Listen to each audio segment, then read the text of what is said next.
Bonsoir.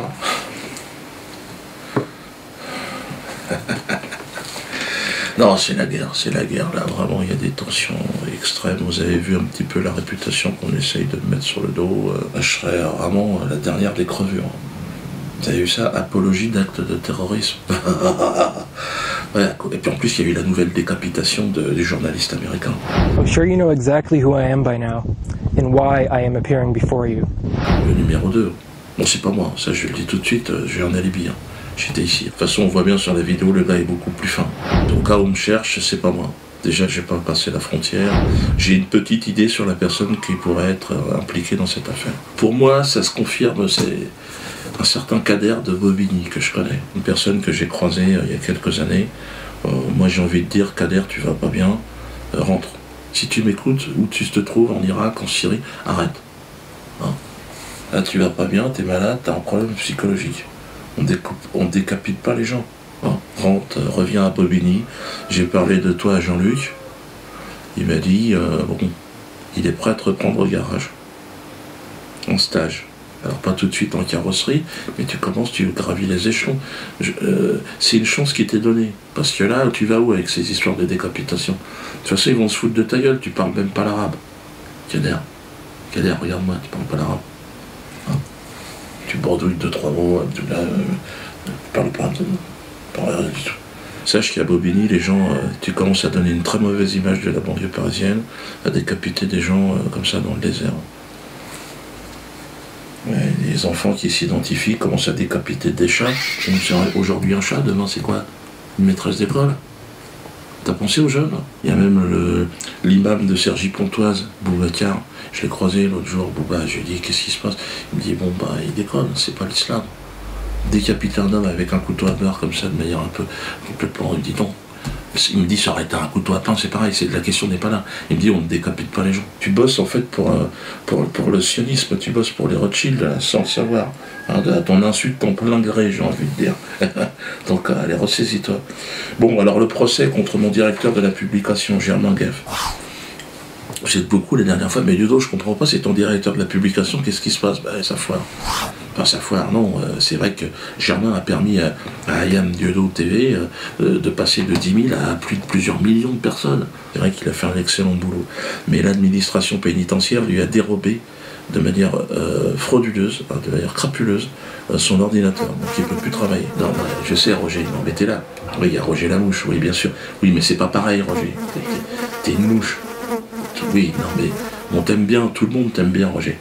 Et tu rends des services, mais ça sera jamais, t'es pas un ordinateur. Tout a commencé avec la fermeture de l'atelier de chansons potaches de Poissy. C'est ça que ça a foutu la merde. Hein? Et regardez la photo du mariage. Hein, à cette époque-là, bon, tout allait bien, évidemment. On était heureux, les gens se mariaient. Voilà, avec Carlos et moi en tant que témoin. Ah, c'était une œuvre artistique énorme. Ça a marqué un grand tournant dans l'histoire de notre pays. Aujourd'hui, donc, ils ont supprimé l'atelier de chansons potaches. On se retrouve comment? Hein, on leur propose quoi aujourd'hui aux détenus de longue peine? Des ateliers couture, des chorales? Non, mais on se fout de la gueule du monde, les gars. Après, on s'étonne qu'il y a des récidives. Quel gâchis quand j'y pense, putain. On a fait un travail exceptionnel, texte, chansons, danse. On est arrivé à... là, sur la photo que vous voyez, Alfredo, par exemple. Il n'a pas l'air comme ça, là. Mais lui, c'était la danse.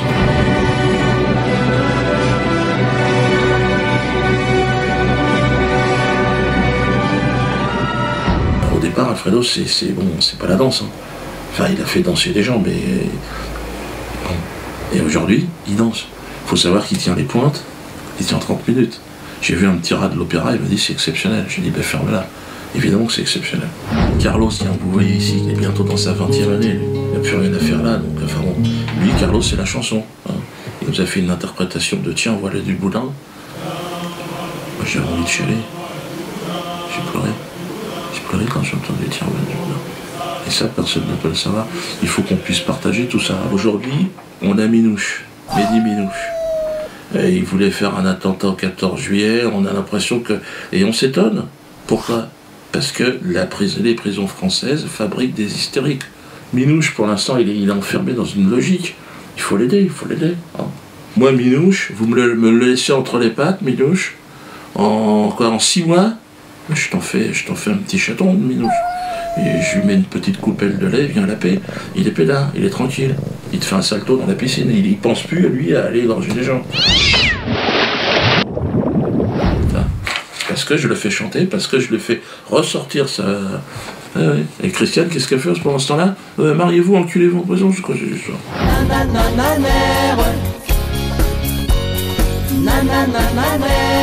Laissez-les chanter, putain. Laissez-les faire des sketchs. Permettez-leur d'avoir un peu de distanciation. Ah, monsieur le procureur. Alors, apologie d'actes de terrorisme. Bon, ça, c'est moi, ça. Ouais, le Figaro a titré Dieudonné risque 5 ans de prison. Tiens, le Figaro, vous pouvez acheter une casquette si vous voulez. Ah, ou simplement lisez-la. Ça vous concerne aussi. Hein. Il y a TF1 qui a dit, il résume ma vidéo en disant pour Dieudonné, décapité, c'est le progrès. Ouais, je parlais de la photo, vous vous souvenez de la photo du village là, d'Afrique avec les colons qui sont autour? Non, ça ils en ont pas parlé. Ça. Ouais, ils s'en foutent. En tout cas sur RMC, ça a généré un débat, dis donc. On a l'impression qu'il se passait quelque chose. Est-ce qu'elle l'a vu la vidéo? Oh, certainement pas. Vous l'avez pas vu? Moi, je suis désolé. Comment vous pouvez vous permettre de juger des gens sans avoir vu le contenu de ce dont vous parlez? Je vais vous expliquer. Alors, puisque vous n'avez pas vu la vidéo, moi je vais vous apporter cette information puisque vous ne l'avez pas. Je vous explique. En gros, c'est un parallèle ironique. C'est un parallèle ironique qui fait sur cette décapitation. Les nombreuses personnes qui ont vu cette vidéo, donc toutes ces personnes-là, sont soit antisémites, débiles. Donc moi je suis débile. Donc en gros, encore une fois, en direct à la radio, vous m'insultez de débile. Moi je vais vous dire une chose, c'est vous les débiles dans l'histoire parce que vous faites exprès de relayer des informations qui vous conviennent, vous. Il devrait avoir honte et vous devriez avoir honte de regarder ce genre de choses. Je pense que en fait c'est vous qui êtes vraiment endoctriné et surtout par la politique de votre radio qui est écoutez, je suis je pense que de vous on est des sionistes. Oh putain, les mecs, c'est extraordinaire. C'est incroyable comment je les énerve. Même moi, ça m'étonne. Quand je les entends, ils sont hystériques, les gars. Ils discutent même plus. Là. Non. Même pas vu le sketch, mais non. Non, Dieudonné. Mais bon, il y a toute une catégorie de gens, des gens qui se prétendent journalistes ou spécialistes. Rudi Reichstadt, par exemple. Je ne le connaissais pas, lui. Mais c'est une sorte de conspirationniste complètement hystérique. On l'a entendu sur France Info. Alors lui, c'est un obsédé du complot islamiste mondial. Ah ouais, il est possédé, ce mec, c'est un conspirationniste. Là, la dernière vidéo de Dieudonné, si vous voulez, qui fait scandale aujourd'hui, qui est poursuivie, elle est issue de tout ce qui s'est produit dans les jours qui ont suivi l'annonce de l'assassinat de James Foley et qui a commencé sur Égalité et Réconciliation, le site d'Alain Soral, qui est le comparse de Dieudonné. Puis, elle a incubé effectivement sur tous ces sites qui sont liés entre eux. Je pense, je vais pas vous citer, mais le site de Joe Le Corbeau, le Libre Penseur, ça, qui sont des gens qui se reconnaissent dans cette mouvance dite de la dissidence, qui ont reçu des quenelles d'or de la part de Dieudonné et qui travaillent ensemble, qui sont unis, si vous voulez, par une commune foi dans le grand complot mondial, alors judéo-maçonnique, américano-sioniste, voilà, appelons-le comme on veut. France Info, c'est vraiment aujourd'hui les incubateurs de la théorie du complot. Il parle de nébuleuse Dieudonné, une sorte de révisionnisme, des réseaux occultes, il a peur. Mais détends-toi, mec, il est complètement paranoïaque, il voit des nazis partout et tout. Il dit, pour lui, il y a des complots, il a peur, il est... J'aurais envie de lui dire, calme-toi, il a remis des quenelles, et pour lui, il est là, il remet des quenelles. Pour lui, c'est comme un rituel satanique, toi. Non, putain, moi j'aurais envie de lui dire, Rachel, calme-toi. Tu vois des complots partout, mais détends-toi, on est en France. Tu as la chance de vivre dans un pays où on peut parler à peu près librement. À peu près, je suis bien placé pour t'en parler. Donc, déjà, contente-toi de ça, c'est déjà bien. Pourquoi tu vois le mal partout? Regarde-toi dans une glace, ce sera déjà pas mal. Hein, la liberté des autres, c'est important aussi, Rudi Reichstadt. T'as un joli nom, pourtant, c'est quoi cette histoire? La LICRA aussi, hein, l'organe de censure sioniste, qui sévit dans notre beau pays depuis tellement longtemps. Là, ils ordonnent le retrait de mon DVD Le Mur. Et la LICRA. Donc dépêchez-vous de l'acheter. Hein. Ouais, ils veulent pas du mur. Alors même que le président de la LICRA, hein, le délinquant potentiel Alain Jakubowicz, oui, c'est un délinquant potentiel, vous êtes pas au courant. Donc là, c'est un scoop que je vous livre. Alain Jakubowicz a été mis 2 fois en examen. Devant un juge d'instruction, et devant un juge qui instruit, qu'est-ce qui se passe? La quenelle, c'est en fait très grossier, hein, c'est une sodomisation, hein, et d'ailleurs très souvent il a accompagné les explications de ce geste, et particulièrement à l'attention des victimes de la Shoah. Bon, c'est sa ligne, c'est son obsession. Et il est clair que c'est un salut nazi inversé, hein, au lieu que le bras soit tendu, il est baissé, on met le bras ici, et en fait c'est parfaitement ce que Dieudonné a expliqué de longue date. Normalement, il devrait démissionner de son poste de président de la LICRA. Il est mis en examen. Je peux vous le dire puisque c'est moi qui l'ai fait mettre. Mis en examen par rapport à des propos ignobles, diffamatoires, évidemment qu'il a tenu à mon endroit. Mais aveuglé par cette haine obsessionnelle du non-juif, hein, ce charognard de la mémoire voudrait priver le peuple français d'un DVD de franche rigolade. Donc on a envie de lui dire, bon, on entend à la radio que les juifs font leur alia et tout, ce serait peut-être pas mal qu'Alain, tu fais ton alia ou pas, ou autre chose, mais parce que là si ça va pas, si t'es pas content, à un moment donné, peut-être ils ont des programmes audiovisuels qui t'amusent là-bas plus qu'ici. Peut-être que tu n'es plus adapté à une époque où, je sais pas, parce qu'ici le rire, en France, ça a toujours été une tradition de libre pensée, tu comprends? Peut-être que je sais pas, c'est à toi de réfléchir, ce n'est pas à moi de t'imposer quoi que ce soit. Ah, comme dirait mon directeur de la publication, tu sais, là. Continuez à signer la pétition. Tu sais, il y a une pétition pour effectivement demander la dissolution de cet organisme qui terrorise la libre expression. Plus vite on en aura fini avec la LICRA, plus vite enfin on aura une libre expression en France, hein, le sens critique qui va se remettre en place et les gens qui n'auront plus peur de cet organe terroriste de la pensée. Hein, c'est bien. Allez. Signer cette pétition, 200 000. Quand ils se rassemblent, les mecs de la LICRA, ils sont 3 ou 4. Puis ils ont du mal. Hein. Oh, les imposteurs.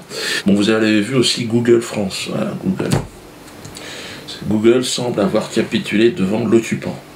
L'occupant sioniste. Les Américains sont aussi chatouilleux que les Français et aussi soucieux que les Français de la dignité de la personne humaine et du fait qu'on blague pas n'importe comment et avec n'importe qui, et en particulier sur le racisme et l'antisémitisme, que les autorités françaises compétentes parlent avec YouTube, qu'elles introduisent un pourvoi, qu'elles leur demandent d'examiner. On verra, c'est peut-être l'étape suivante. Ouais. Et moi, je ne serais pas contre qu'en effet, qu'elle soit engagée. Après avoir reçu la visite donc, du grand chambellan du royaume de Jérusalem, donc Roger Kuckerman. Roger Kuckerman n'est pas Roger la mouche, ça n'a rien à voir. Hein, Roger, bon, c'est une mouche à merde, tu diras. Mais son discours, ça schlingue quand même un peu moins que celui de Kuckerman. L'autre, quand il ouvre les vannes, ça remonte à... Moi, j'ai perdu 3/10 à l'œil gauche, hein, quand je l'entends. C'est la bêtise faite homme, quoi. C'est fou, quoi. Et puis, Roger, c'est différent. Hein. Roger, d'ailleurs, qui nous a gratifié d'une magnifique quenelle. Regardez-la. Ouais, tu seras nominé au quenelle de 2015, Roger. Ouais, ferme-la, calme-toi. C'est pas ton émission. On a eu aussi beaucoup de gens qui glissent des quenelles et qui ont peur. De plus en plus, il y en a qui ont peur. Parce qu'il y a effectivement eu tellement de persécutions sur les quenelleurs. Donc, ils commencent à poser des ananas. Très bonne initiative. On a d'ailleurs un footballeur qui a posé une ananas à côté de Zlatan. C'était du Paris Saint-Germain. Donc n'hésitez pas, il y a eu aussi François Hollande qui s'est fait choper, qui s'est fait donner une ananas, c'était en Côte d'Ivoire, hein, par le réseau des ananasseurs. Et c'est vrai que glisser un ananas, c'est violent quand même. Une quenelle, tu vois, il y a quand même le côté... Mais l'ananas, ça pique. Bon, Google s'est donc engagé sur la triste voie de la collaboration. En supprimant la chaîne Ayam Diodo, dont le directeur de publication était Jean Bagueff, encore un coup dur pour Jean. Un peu le calmer. Lui aussi va porter plainte. Une procédure est en cours d'ailleurs. Et on va demander à la justice indépendante de notre nation d'intervenir. Quoi, Roger? Si, elle est indépendante. Qu'est-ce que tu racontes?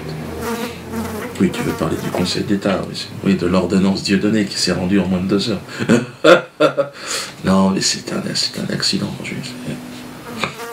Certainement, tu sais, des fois, il y a des... Allez, tais-toi, Roger, tais-toi. Vous l'avez vu, de toute façon, à mon niveau, je suis le mal absolu, un genre d'antéchrist. Enfin, pas l'antéchrist en personne, évidemment, un genre de représentant pour la banlieue parisienne. Pourquoi pas? De toute façon, il faut toujours un méchant dans un film. Moi, je veux bien jouer le méchant. Le problème, c'est où se trouve le bien. Obama? Non, non, c'est pas toi, Barack. Non, non. Hollande? Oh la vache, putain, vous avez vu, là, il n'y a plus personne. Il va peut-être rentrer dans des sondages négatifs. C'est la première fois qu'un mec va être à moins dans un sondage. C'est-à-dire l'opinion, il est à moins l'opinion. Là, ils disent qu'il est à 13, mais apparemment, les chiffres, c'est qu'il serait à moins 5. Moins 5%, on n'avait jamais vu ça. Pour vous donner un ordre d'idée, Marc Dutroux est à 2. Donc là, ça commence à être un peu chaud. Donc moi, vous avez vu, il y a une propagande de diabolisation extrême. Hein. Pourquoi tout cela est orchestré à votre avis? Pourquoi on me retire YouTube au moment où ma tournée se met en place? Peut-être qu'ils ont envie, ils se sont dit comme on ne peut pas l'interdire, on va faire en sorte que personne ne vienne le voir. C'est peut-être une technique. Mais je serai à Nantes, ça va commencer à Nantes le 27. Il y a déjà quasiment plus de place. Enfin si, il y en a encore, mais dépêchez-vous, réservez vos places parce que c'est en train de partir en cacahuète. Je pense que ça va être la plus grosse tournée que j'ai jamais faite. Donc n'hésitez pas, de toute façon c'est normal. Vous détestez tellement Valls, tellement ce gouvernement. Vous avez envie de lui dire, va te faire, comme dirait mon directeur de publication. Donc on va voir Diodo, même si on ne le connaît pas. Cette année, je sais pas ce qui va se passer. Je pense que c'est aussi la non-assurance. C'est pour ça que Google agit avec énormément de puissance. Apologie d'actes de terrorisme, oui, mais c'est surtout pas aussi, ils sont terrorisés. Hein. Pas la non-assurance, vous vous rendez compte, on est en approche des 80 000. Non, mais,